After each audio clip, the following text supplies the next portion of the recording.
we have missed something as readers and where we might be inclined to misread Austen if we strip away the kind of Christian context that would have been pretty kind of taken for granted, I think, among Austen's own readers.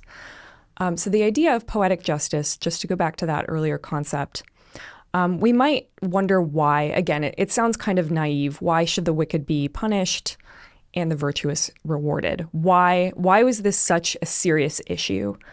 Why did all of the most intelligent readers and writers and critics of this period care about this issue so much? Right.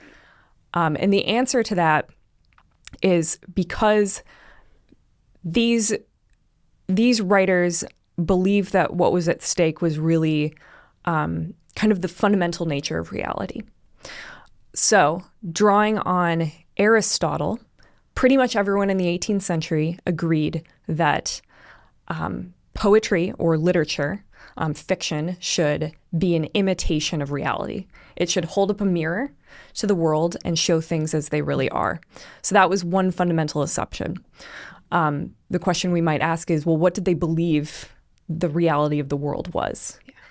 And for them, for almost all of these writers, they believed that the world was governed and ordered by divine providence, that the nature of reality was discernible through reason and through Christian revelation, and that a benevolent God had ordered the world intelligibly for us to understand, and that there was a kind of rational, intelligible, moral order as well. So John Dennis, he's not very well known anymore, but he was one of the major critics of the early 18th century.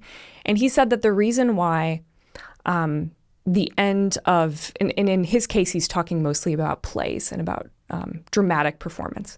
But he said that plays should end with virtue rewarded and vice punished because this is an imitation of the divine dispensation, right? So if we believe, or if these writers believed, that there is a good God that governs the world and that after we die, we're going to be judged according to our actions, then a play should reflect that reality, or a work of literature, a novel, a poem.